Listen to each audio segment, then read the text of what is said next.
Leaving Kalam in the morning, the road narrowed almost immediately. A few kilometers out of Kalam, the road enters the Usho forest. The transition is gradual at first, and then suddenly you're in it. Tall deodar and pine trees rise on both sides, straight and towering, their trunks forming almost perfect vertical lines. The forest feels dense but not oppressive, open enough to see through, yet thick enough to create its own atmosphere. It didn't take long before the town disappeared behind me and the landscape began to change. The air felt cooler, the light softer, and the road started to climb gently into the mountains.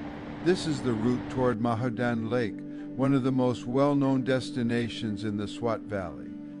The landscape shifted into something completely different. Wide, open valleys, a broad, stony riverbed, the Ushu River winding its way through the middle of it all. This is the Matiltan area, where the mountains pull back just enough to reveal the scale of the valley.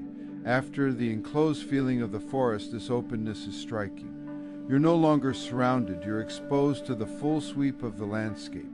And this is where you really begin to understand why this route is so popular. During the summer months, it's full of life. Families heading toward Mahodand Lake in rented 4x4 Jeeps, groups stopping along the river for picnics, children playing near the water, motorcyclists making their way along the same rough road. There's a shared energy here, people coming not just to see the place, but to experience it together. But it wasn't always like this. Between 2007 and 2009, this entire region changed dramatically when the Pakistani Taliban took control of the Swat Valley. Areas like Kalam and the road leading through Usho toward Mahodand were effectively closed to tourism. What is now a busy summer route became quiet. Hotels shut down, visitors disappeared, and places that once felt open and welcoming became inaccessible. Riding through it now, it's hard to fully imagine that period. The forests are still here, the river still flows through the valley, families still gather along the roadside, but the memory of that time hasn't completely disappeared. It lingers in the background, in conversations, in the way the region is managed, and in the awareness that what seems stable today wasn't always so. And maybe that contrast is part of what makes this journey so meaningful. You're not just riding through a beautiful landscape, you're riding through a place that has gone through real change. As I continued along the road, moving deeper toward Mahodand Lake, the valley stretched out ahead of me. The surface was rough, the ride demanding, but the scenery made you forget that quickly. This is one of those routes where you don't rush, you stop, you look around, you take it in, because it's not just about getting somewhere, it's about being there. As I continued along the valley, the road kept changing. In some sections, it was smoother and easier to ride. In others, it broke down into loose stones and shallow ruts, forcing you to slow almost to a crawl. You couldn't relax for too long. The surface kept demanding your attention. At times, small streams crossed the road, cutting their way down from the mountains. Nothing dramatic, but enough to remind you that this landscape is always in motion. You begin to understand why most people come here in 4x4 vehicles. On a motorcycle, you feel everything, every shift in the surface, every change in elevation. It all comes through the handlebars. It makes the ride more demanding, but also more immediate. Further along, I started passing more vehicles, mostly Jeeps packed with families on their way to Mahodand Lake. Some would slow down as they passed, people looking out, sometimes smiling, sometimes just curious. A few times we exchanged quick greetings. It's a small thing, but it creates a sense of connection. You're all sharing the same road, heading in the same direction, even if for different reasons. In a few places I stopped. Not for anything specific, just because the landscape made it hard not to.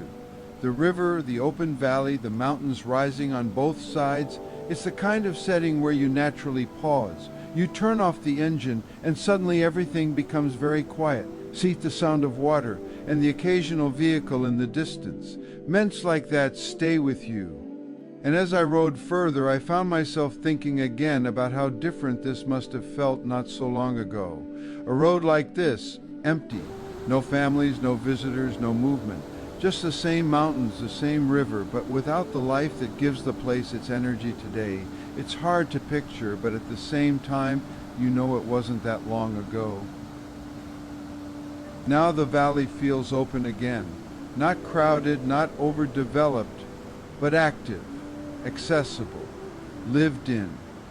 And that balance is part of what makes it special. The further I went, the more the road seemed to stretch out ahead of me. No clear endpoint in sight, just the direction of Mahodand Lake somewhere further up the valley. But at this point, the destination almost didn't matter. The ride itself had become the experience. On a route like this, you stop thinking in terms of distance.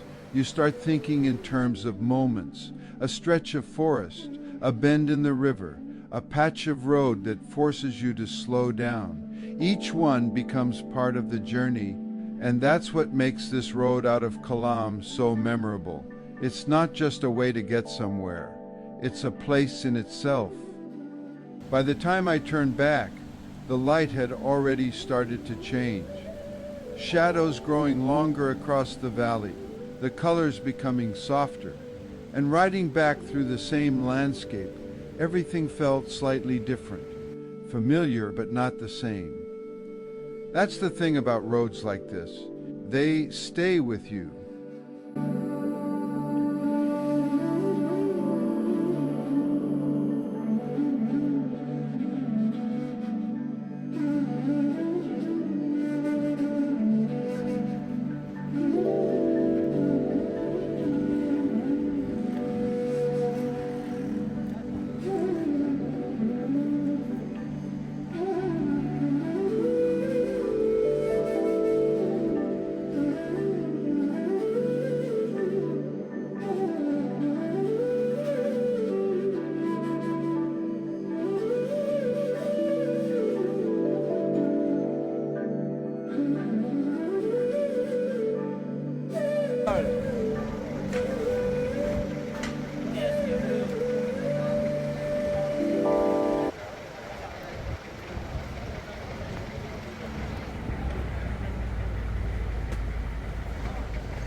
Hello, Badak, Chinjalo.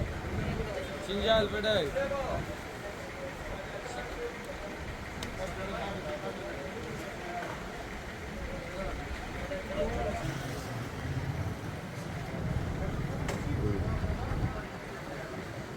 This is Lamb. my friend's lamb.